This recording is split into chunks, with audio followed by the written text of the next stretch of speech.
तो दोस्तों ये है हमारी बिलियनर बनने की श्रृंखला जिसमें कि हमारे 4 मंथ हमारे पूरे हो चुके हैं। हम लॉन्ग टर्म इन्वेस्टमेंट में चले हुए हैं इसमें। तो 4 महीने हमने कंप्लीट कर लिए हैं जिसके कि चौथे महीने का नवंबर जो हमारा महीना था ये वाला इसका लास्ट वीक का अपडेट है दोस्तों। कुछ इस तरीके से हम इसको लॉन्ग टर्म में इन्वेस्ट कर रहे हैं। हमारी एसआईपी चली हुई हैं, ज़्यादातर हमारे म्यूचुअल फंड्स में है। अब हमने चौथे महीने से जो है हमने स्टॉक्स में भी थोड़ा-थोड़ा इन्वेस्टमेंट करना शुरू कर दिया है। तो इस मंथ जो है काफ़ी ज़्यादा जो है इन्वेस्टमेंट्स रही थी। हमने लगभग अप्रॉक्सीमेट कोई 10,000 के आसपास की हमारी अपडेट इस मंथ की रही है कि हमने 8 से 10,000 इन्वेस्ट किया इस मंथ। क्योंकि स्टॉक्स में काफ़ी ज़्यादा लिए हैं मैंने, 5 से 6,000 के स्टॉक्स भी लिए हैं इस मंथ। तो जिससे कि पोर्टफोलियो काफ़ी ग्रोथ हुआ है। बट लास्ट मंथ जो है हमने थोड़ा पैसा निकाला था, मेरे जो कुछ लोन्स था मैंने कहा था कि जो क्लियर हो जाएँगे उसके बाद इन्वेस्टमेंट्स धीरे-धीरे बढ़ेंगी। बट इसके बाद एक लास्ट में लोन बचता है जो कि क्लियर होने के बाद नेक्स्ट ईयर जो होगा उसके बाद काफ़ी ज़्यादा इन्वेस्टमेंट्स मेरी बढ़ती जाएँगी। अभी तो अप्रॉक्सिमेटली जो है वो 3800 रुपए की एसआईपी मंथली चली हुई है, सॉरी मंथली के जो है 3800 के आसपास चली हुई है। बट इसको धीरे-धीरे बढ़ा रहे हैं और साथ ही साथ लमसम में भी मैं जो म्यूचुअल फंड्स भी ले रहा हूँ और साथ ही साथ स्टॉक्स भी ले रहा हूँ। अब मेरा फ़ोकस ज़्यादा स्टॉक्स पे रहेगा कि लमसम में मैं स्टॉक्स ही लूँ। म्यूचुअल एसआईपीज़ तो चली हुई है मेरी म्यूचुअल फंड्स की, वो as it is regular basis में चलती रहेगी कंटिन्यूटी में। उससे कि ऐसा होता है कि एक बेस बना रहता है कि हमें ज़्यादा एफर्ट मारने की ज़रूरत नहीं रहती है, अपने आप अकाउंट से कटती रहती है। मेंटेनेंस अकाउंट में रखें तो पैसा खुद ब खुद कटता रहता है और बनता रहता है। अब माइनस में भी जा रहा है तो ऐसे इतना नहीं है कि पोर्टफोलियो हमारा बहुत ज़्यादा माइनस में जा रहा है। इस वीक जो है काफ़ी अच्छा जो है पोर्टफोलियो बना हुआ है, थोड़ा-थोड़ा प्लस में गया है। बस सिर्फ़ जो हमारे स्टॉक्स हैं वो डाउन में रहे हैं क्योंकि वो पहले से ही डाउन्स में थे। लगभग जो है वो 1500-1600 रुपए की इन्वेस्टमेंट मेरी बहुत पहले की थी और उनमें ऐसा था कि वो सारे के सारे आधे से आधे रेट पे हो चुके हैं। सारे के सारे पैनिक स्टॉक्स थे। जो मैंने पहले लिए थे, कुछ अच्छे स्टॉक्स भी लिए थे, वो मैंने अच्छे रेट पे सेल भी कर दिए थे, जैसे सीडीएस वगैरह। सीडीएसएल का लिया था 1200 पे, तो वो मैंने 1600-1700 में बेच दिया था। बट कुछ एक उस टाइम पे स्टॉक्स ऐसे लिए थे, जो पैनिक स्टॉक्स थे, छोटे-छोटे स्टॉक्स थे। हाँ, 5-10-10 रुपए के स्टॉक्स थे, वो लिए थे काफ़ी। वो आधे से आधे रेट पे रह गए। तो यही सीखा कि ज़्यादा पैनिक स्टॉक्स में इन्वेस्टमेंट करके फ़ायदा नहीं रहता है। जो अच्छी रिटर्न्स दे, लॉन्ग टर्म में चले, अच्छे स्टॉक्स हैं, उन्हीं पे इन्वेस्टमेंट करना चाहिए। तो आ जाते हैं दोस्तों हमारी इन्वेस्टमेंट्स में। तो इस वीक जो है अब स्टॉक में हमारी इन्वेस्टमेंट कुछ इस तरीके से रही है कि इसमें हमारी 17,602 रुपए की ऑल ओवर इन्वेस्टमेंट हो चुकी है और विद पोर्टफोलियो जो है ये 353 रुपए 353 का इसमें बढ़ोतरी हुई है। यानी कि जो हमें जो है इंटरेस्ट बना हुआ है पोर्टफोलियो में, इसके साथ जो है ये 17,955 रुपए ऑल ओवर हो चुका है। वहीं दूसरा आ जाता है दोस्तों फ्रीस्टम, जिसमें कि 5810 रुपए यानी कि 5,810 रुपीज़ हमारे लग चुके हैं और 5852 रुपए इसमें ग्रोथ दिखा रहा है। यानी कि मात्र 42 रुपए इसमें ग्रोथ में चला हुआ है। जिस हिसाब से इसमें जो है हमारी इन्वेस्टमेंट्स हैं, उस हिसाब से काफ़ी है ये। क्योंकि 2-3 हज़ार की मैंने अभी लास्ट मंथ ही की थी इसमें, तो उसके अकॉर्डिंग ये काफ़ी है। और उसके बाद आता है दोस्तों हमारा एंजल वन। एंजल वन में काफ़ी कम एसआईपीज़ हैं मेरी, मंथ के स्टार्टिंग में ही चली जाती हैं, हालाँकि 200-300 की 400 के आसपास। तो नेक्स्ट मंथ से मैं इसमें भी कुछ काम करूँगा और इसमें भी हर वीक 100-200 रुपए की एसआईपीज़ 2-200 के आसपास करूँगा। जिससे कि इसमें भी थोड़ा-सा जो है ग्रोथ होती रहे।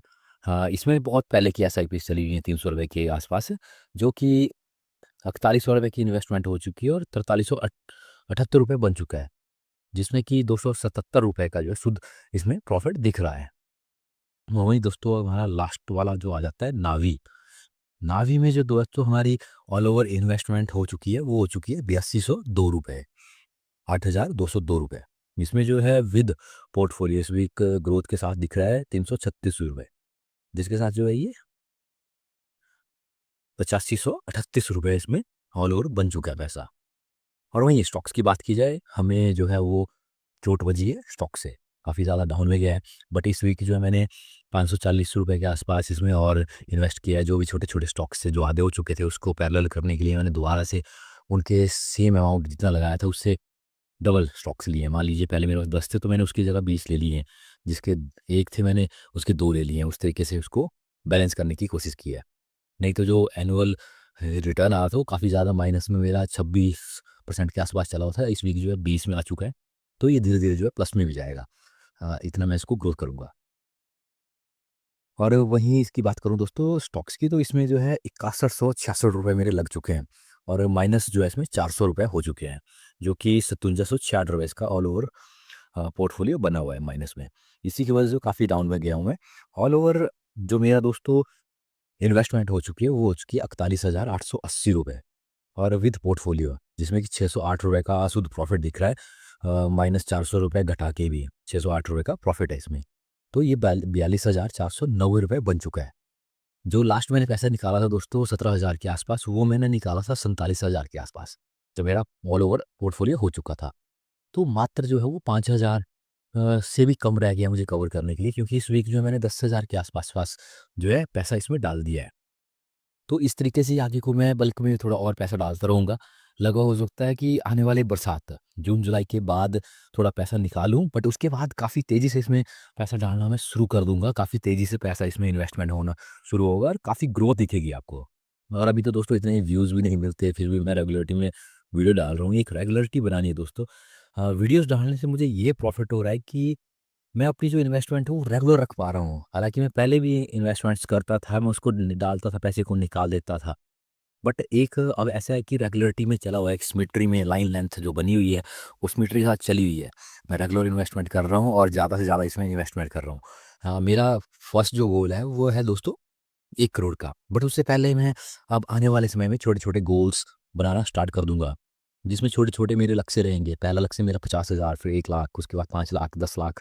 इस तरीके से मैं छोटे-छोटे गोल्स में अपने जो बड़ा गोल है, सबसे बड़ा गोल तो मेरा बिलियनेयर का है, बट उसको अचीव करने के लिए छोटे-छोटे गोल्स अचीव करूँगा, जिससे कि मुझे ऐसा रहता है कि छोटे-छोटे अगर एक ही गोल को बड़े गोल को अचीव करने लगे तो उसमें बहुत फ्रस्ट्रेशन हो जाता है। ये छोटे-छोटे गोल्स रहते हैं, माइलस्टोन्स रहते हैं छोटे-छोटे।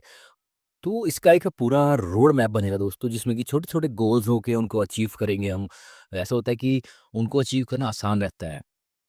और जैसे-जैसे गोल बढ़ते जाते हैं, अचीव होते जाते हैं, उस हिसाब से जो है, जो प्रॉफ़िट रहता है वो भी बढ़ेगा। तो आसानी होगी जो बड़ा गोल है उसको अचीव करने के लिए हमें। जैसे 50,000 का छोटा-सा माइलस्टोन है उसको अचीव कर लिया, तो 1 लाख उसके बाद आसानी से अचीव कर सकते हैं हम। 50 के ऊपर एकदम से हम चढ़ेंगे, तो उसमें है कि हमारी जो 50,000 पहले की इन्वेस्टमेंट होगी उसमें भी ग्रोथ होगी, और साथ ही साथ हम पैसा डालेंगे उसमें भी ग्रोथ दिखेगी। और ईज़िली जो है 1 लाख का गोल हो जाएगा। उसी तरीके से हम 1 को 5 में कन्वर्ट कर देंगे। 1 के बाद और ज़्यादा इन्वेस्टमेंट्स बढ़ेगी। हो सकता है हम उसको छोटे और भी छोटे करें शुरुआती फ़ेज़ में। क्योंकि एक बार इन्वेस्टमेंट जो है 10 लाख पहुँच जाए उसके बाद जो है काफ़ी पैसा, ऐसा रहता है कि आदमी मैच्योर काफ़ी हो जाता है। उसने काफ़ी कुछ देख लिया होता है उतार-चढ़ाव मार्केट में। तो वो उस तरीके से एक रेगुलरिटी बनाता है, अपने खर्चों को कंट्रोल करता है उस तरीके से। तो वो भी इसमें मैं करूँगा शामिल बहुत जल्द। छोटे-छोटे माइलस्टोन्स बना के छोटा-छोटा जो है हमारा रोड मैप पूरा बनेगा। कहाँ-कहाँ से हम कैसे-कैसे जो है करोड़ का पहले बनाएँगे हम, 1 करोड़ तक का ही हमने बनाना है रोड मैप। उसके बाद का जो है हम उसके बाद देखेंगे, जब हम 1 करोड़ अचीव करने वाले होंगे, जब हम 60-70 लाख से ऊपर चले जाएँगे, उसके बाद हम उसके आगे की जो है प्लानिंग करेंगे। या हो सकता है पहले से उसकी थोड़ी-थोड़ी प्लानिंग शुरू कर दें। तो मिलते हैं दोस्तों अगले अपडेट में। हमारे 4 मंथ कंप्लीट हो चुके हैं नवंबर में, और दिसंबर चल पड़ा है।